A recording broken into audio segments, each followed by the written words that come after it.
Occasionally I like coming to cool areas for my reviews. I'll try to do that more in the future. I'm in a saltwater marshy area, a park in Northern California, just north of San Jose. Beautiful area. It's a beautiful Sunday afternoon yet again. Been blessed with some really nice weather, and it's peaceful other than an occasional jet passing overhead. And this is a great place, by the way. One, to observe birds if you have those cool monarch binoculars I told you about, or ones like it.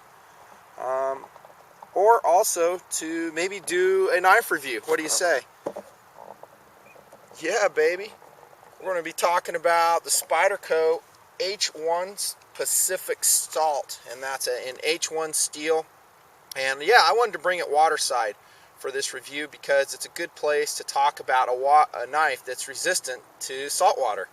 It's low tide now here in the marsh area, but if we were to go just, I don't know, a couple miles that way, we'd be in the Pacific Ocean. And this would be a good place to utilize a knife like this. Let's first talk about the category of knife, which I think the Pacific Salt falls into. And it's going to be a little bit more specialized than normal.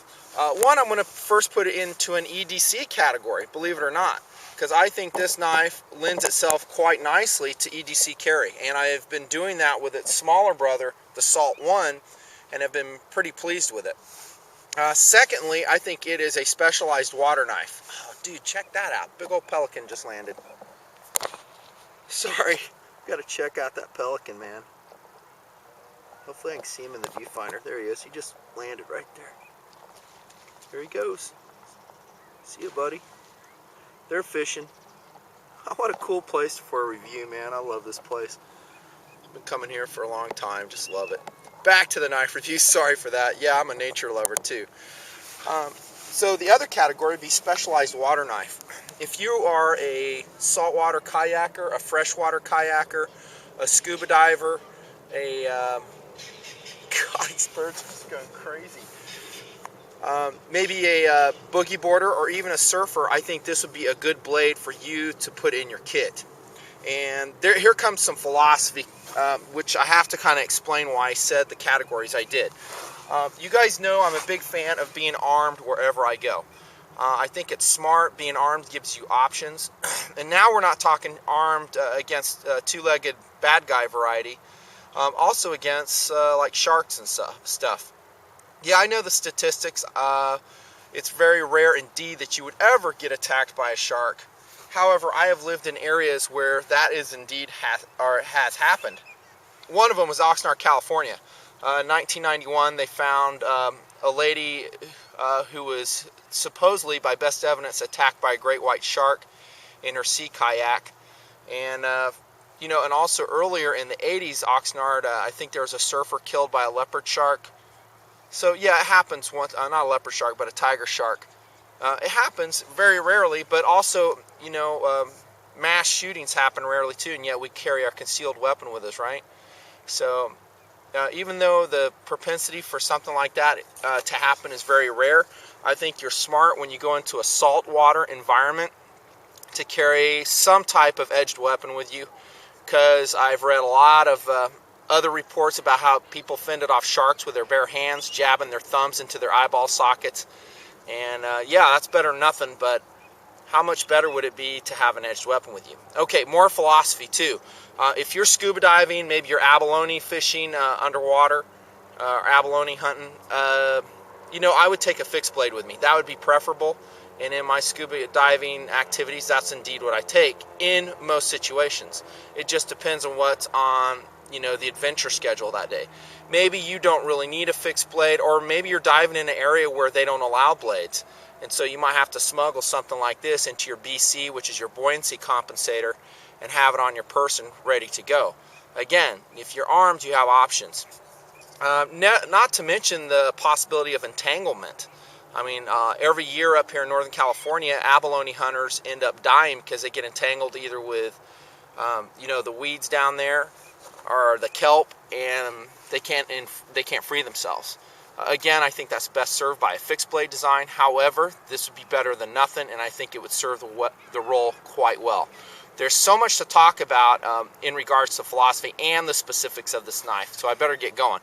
That's just a little bit of philosophy, I think, of why I think the Pacific One would be such an engaging knife to have in your systems, especially if you're a waterborne type adventurer.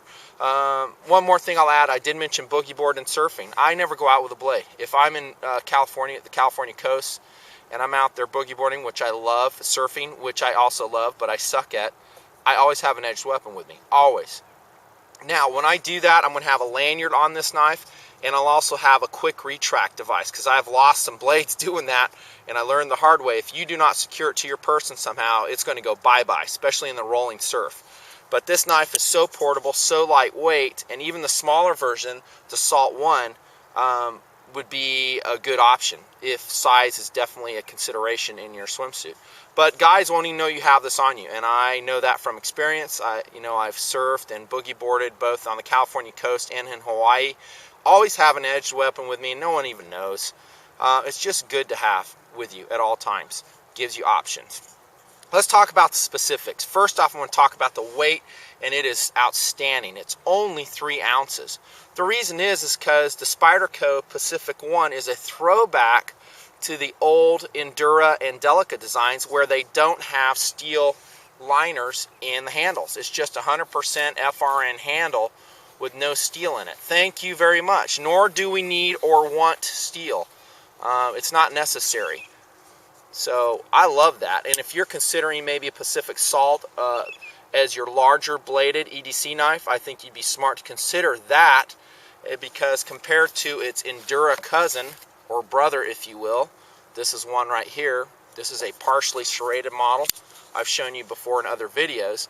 This one, of course, has the nested steel liners in the FRN handle. It's going to weigh more, but not that much more, but it's a difference. When you hold these together, very light in hand, a little bit heavier. Other than that, they're very closely related. The blade size, very closely related. The deployment holes. However, and I'll go ahead and say this now since I have Mr. Endura out, the blade shapes are very different. Here's the Endura on the top, the Pacific Salt on the bottom. And in my EDC use of the little brother, which I'll do a separate review on, the Salt 1, I have found this to be an excellent EDC blade. However, I do prefer in my own, that is Nutnfancy's EDC rolls, the more pointed tip of the Endura and Delica series.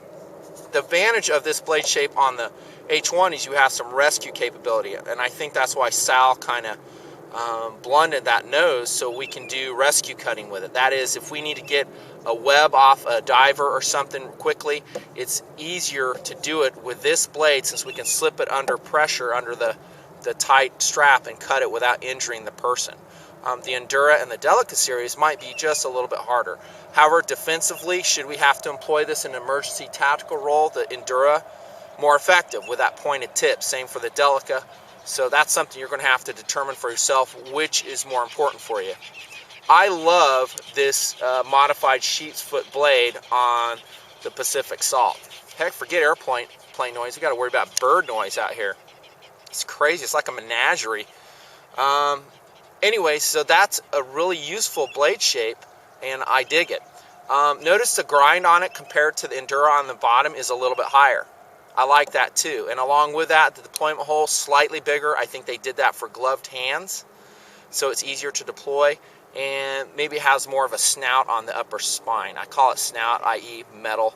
Hollow ground blades, like many of the Spyderco designs, and I don't have an issue with hollow grinding. I love it. It produces a very fine and sharp edge. And indeed, this Pacific Salt comes to us very sharp, and it maintains its edge well. In my own EDC use of the steel, I find it holds just about as well as ASA 8 does. And I think that's been the experience of most users, that it's a very durable and rust-resistant steel. It's rust-resistant because nitrogen has replaced carbon in the chemical makeup of the steel itself. Not going to get into more specifics of that. Suffice it to say, this is going to be the type of steel that will withstand the salt environment very well. Look at how that tide's gone out, by the way, while I've been talking. Now it's just pure mud. I showed you that just a little while ago. That was about 2 feet of water. Low tide indeed. Anywho, it's going to be a very rust resistant steel. Now Benchmade has their river knife made of another steel, what is it, whatever it is, and there's been some discussion on which is better.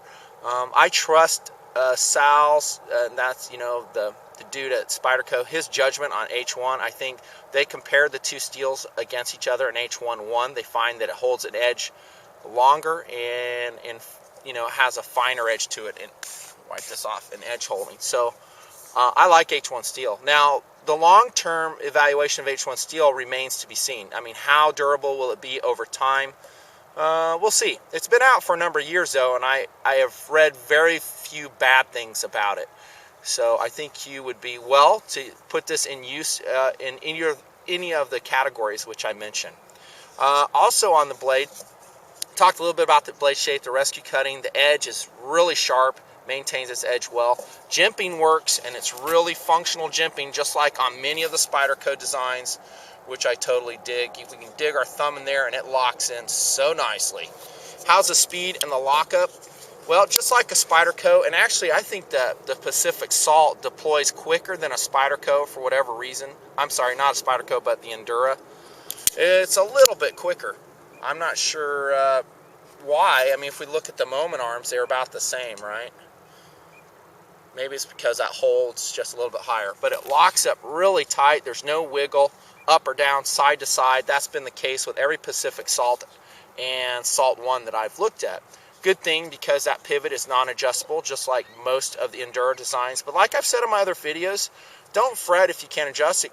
Generally, these Spydercos won't loosen up on you. In my experience, they're going to be tight and maintenance-free. No nested steel liners in that yellow, which I like, by the way, for a water knife handle. That means that we don't really need to fret about taking the knife apart to get out salt. Should we have some other types of steel in there, because there's no steel in there. It's just a pinned handle. You won't be able to take it apart. David Boyd detent here. I've mentioned that I don't really care so much whether I have that feature or not. Some other users say, hey, I like that because it helps me find the lock, and I think that's a really valid point. That, you know, if this is in your pocket or you're in a pitch black situation, you can find that lock readily just by feeling down. So that's a good idea. How's the clip on it? Love the clip. It's that deep, the old style Spyderco clip. Reversible, side to side, of course. And if we compare that against the Endura clip, which is the newer style Spyderco, by the way, I got to be careful I don't drop these. It's going to go in that mud. I'm going to have to go doing a little mud excursion, so I'm being real careful. You can see the differences on the clip. Both are excellent. I don't know if I prefer one over the other. I really like the newer one though, how it has that rounded edge on it. It seems like it clips easier to the pocket. Yeah, it could be higher. I always speak about that, but it's adequate. Again, with the lanyard, if you do go into water with this, you better have it lanyarded to your BC, your swimsuit. And one of my favorite ways to do that is with those scuba retractors. You can get them at dive shops in different sizes and different pull weights. It's the way to do it. Nice logo on there with the H1 steel. Decent. So fast, lightweight, and I think it would be a good emergency weapon in the water. Now, granted, if you're wearing gloves, your hands are cold, you can make an argument that, hey, I won't have the dexterity to deploy my Pacific Salt. That may be the case, in which case you need to think ahead and maybe go fixed blade. But, you know, if I'm off the coast of California boogie boarding and, you know, someone next to me starts getting attacked by a tiger shark, guess what? I'm going over there. That's my sheepdog responsibility. I'm going to go over with this blade. I'm going to go kill me a tiger shark. I guarantee it. That sucker's going to go right in his eyeball, and I'm going to slice me out a shark eye. You know it. And by the way, little philosophy on sharks. I'm kind of kidding on that. I would do that, but I'm a big fan of sharks. I'm not out there, you know, I don't want to kill them. They're part of the ecosystem. However, when they turn us into food, it behooves us to defend ourselves and have a tool like this that you can do it with. So, inexpensive too, relatively speaking, to alternatives. About $60 for the Pacific Salt, maybe a little bit higher, maybe a little bit less. And I didn't talk to the handle. It's that nice volcano grip style handle on, I don't know if this one's called the volcano grip. It's kind of the old style FRN handle, but I like it. It's adequate. This comes in black. It comes in yellow. Yes, for water use, if I can do it. I will go with yellow. However, you might be diving down in Mexico or something, you want a knife in your BC, and they don't allow you to have knives. You might want to go black in that situation so it blends in your BC better. The reason they don't let people use knives is because they've jacked up their coral reef system down there, hurting things. So there's reasons for that, generally speaking. It's because someone's been an idiot with their blade. That's it. That's my review of the Pacific Salt. I absolutely love it. There's really nothing bad I can say about the design. It is probably the best overall water knife and emergency water defensive tool that I found, especially for the price, the weight, the speed, and the steel. It absolutely rocks. Thanks for tuning in. Water's going out even more. This is Nutnfancy in Northern California, signing off with this review and the birds in Northern California. More to follow. See ya.